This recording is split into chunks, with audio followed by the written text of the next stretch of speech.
प्रिय छात्राओं, आज इनकम फ्रॉम हाउस प्रॉपर्टी में हम डिस्कस करने जा रहे हैं मकान संपत्ति की आय पर कर लगने के संबंध में कुछ महत्वपूर्ण प्रावधान जो आयकर अधिनियम 1961 में लागू किए गए हैं। तो सबसे पहले हम देख रहे हैं विदेश में स्थित मकान संपत्ति की आय।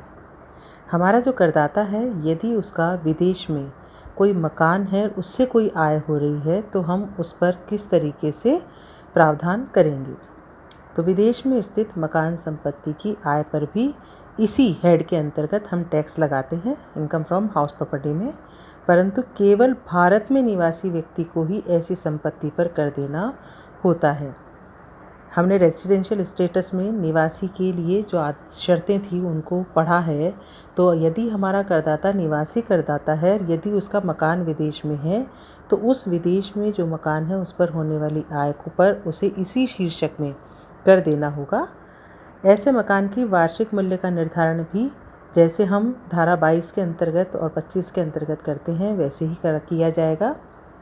जिस तरह की हम नॉर्मल भारत में यदि कोई मकान संपत्ति है, उसके वार्षिक मूल्य का जिस तरीके से निर्धारण करते हैं वैसे ही इसका भी निर्धारण किया जाएगा।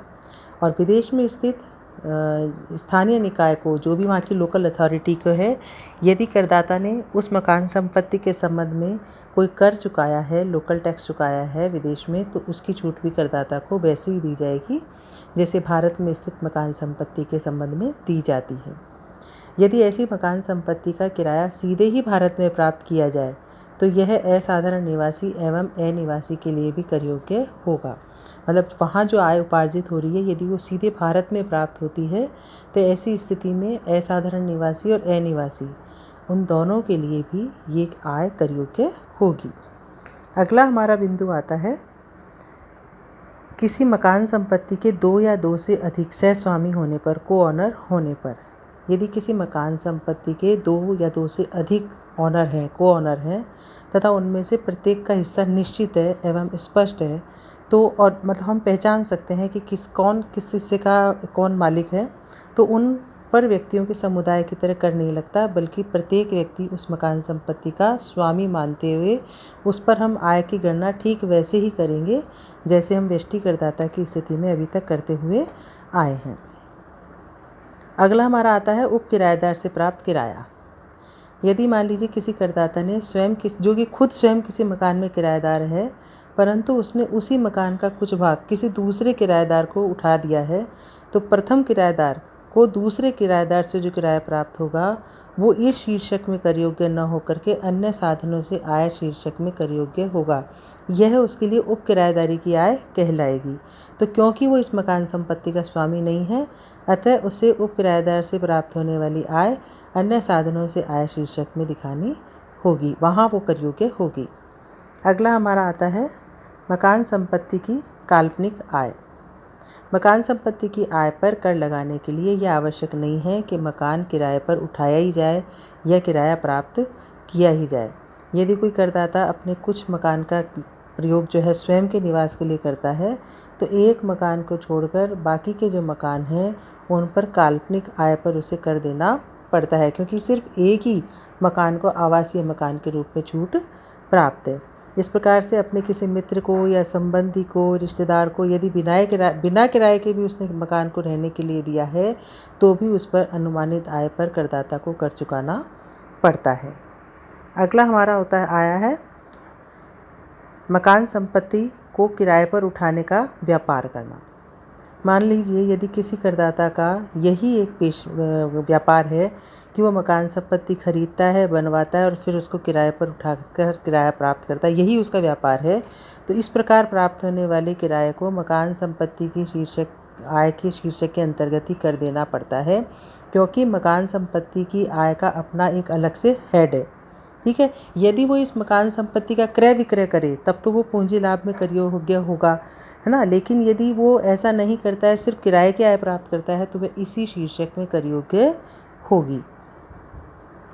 अगला हमारा आता है मकान संपत्ति को से प्राप्त मिश्रित अथवा संयुक्त किराया।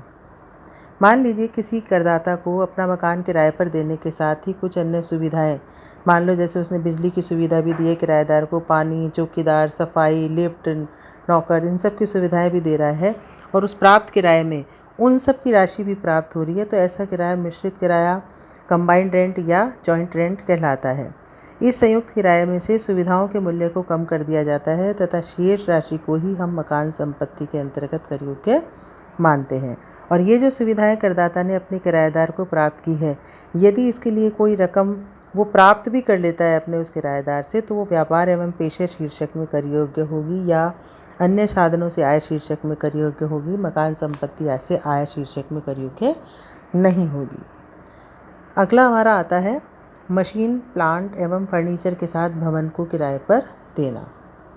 मान लीजिए कोई करदाता अपनी मशीन, प्लांट या फर्नीचर के साथ अपने भवन को किराए पर देता है तथा ऐसी मशीन, प्लांट एवं फर्नीचर को किराए पर उठाने के लिए भवन को भी किराए पर उठाना उसके लिए आवश्यक है, तो ऐसे किराए से प्राप्त आय को हम अन्य साधनों से आय शीर्षक में कर योग्य मानेंगे, क्योंकि उसकी वो मशीन, प्लांट एंड फर्नीचर को यदि वो किराए पर दे रहा है तो उसके साथ ये कंडीशन है कि उसे उस भवन को भी किराए पर देना ही पड़ेगा। तो ऐसी स्थिति में उस भवन की आय जो है वो अन्य साधनों से आय शीर्षक में कर योग्य होगी। तो ये कुछ ऐसे प्रोविजंस हैं जो कि हमें मकान संपत्ति से आय शीर्षक पर की आय पर कर लगाने से पहले हमें जानना आवश्यक है। अब हम डिस्कस कर रहे हैं मकान संपत्ति की कुछ करमुक्त आय के बारे में, यानी कि मकान संपत्ति में भी कोई ऐसी आय हो सकती है जो कि करमुक्त हो। तो मकान संपत्ति से करमुक्त आय दो तरह की होती है।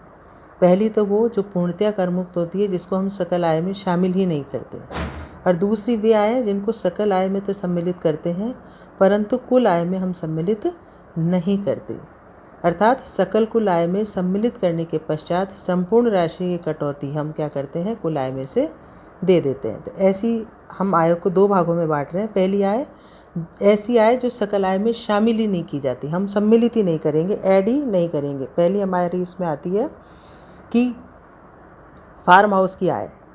कुछ दशाओं में कृषि भूमि से लगे हुए मकान की जो आय, जिसे हम फार्म हाउस की आय कहते हैं, उसे सकल आय में शामिल नहीं किया जाता।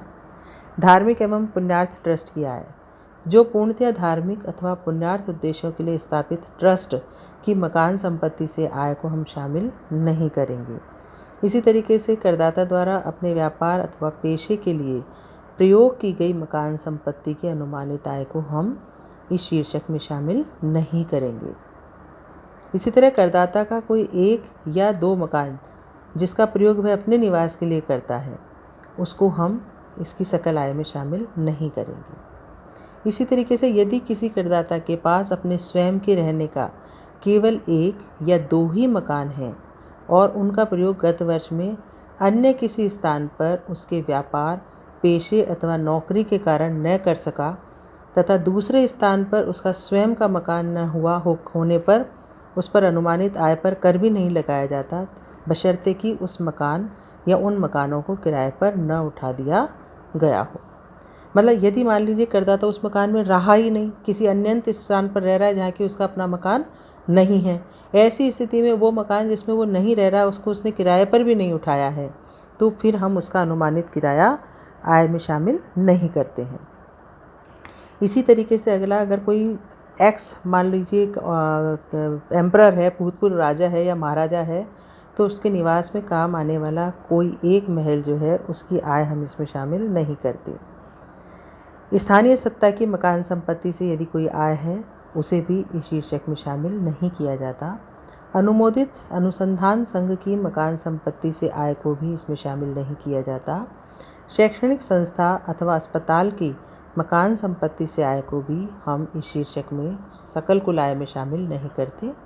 व्यापार संघ यानी कि ट्रेड यूनियन की मकान संपत्ति से कोई आय है तो उसे भी हम इसमें शामिल नहीं करते। साथ ही साथ यदि कोई पॉलिटिकल पार्टी है, राजनीतिक दल है, उसके मकान संपत्ति की आय को भी इसमें शामिल नहीं किया जाता। तो ये कुछ ऐसी आय हमने डिस्कस की है जिसे हम मकान संपत्ति से आय शीर्षक की गणना करते समय सकल आय में शामिल नहीं करते। अगला हमारा आता है वे आय जिनके संबंध में सकल कुल आय में से कटौती प्राप्त होती है, यानी कि पहले हम उसे जोड़ देते हैं लेकिन फिर उसकी कटौती दे दी जाती है। ऐसी कौन कौन सी आय हैं?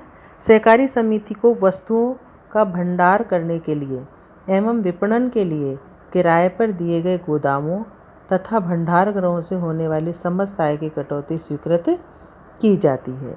इसी तरीके से शहरी उपभोक्ता समिति, मकान बनाने वाली समिति, शक्ति की सहायता से निर्माण करने वाली समिति, यातायात का व्यापार करने वाली समिति अथवा 20,000 रुपये से अधिक सकल कुल आय वाली सहकारी समितियों को छोड़कर अन्य सहकारी समितियों को मकान संपत्ति से प्राप्त होने वाली समस्त आय कटौती के रूप में स्वीकृत की जाती है। समझ रहे मेरी बात को?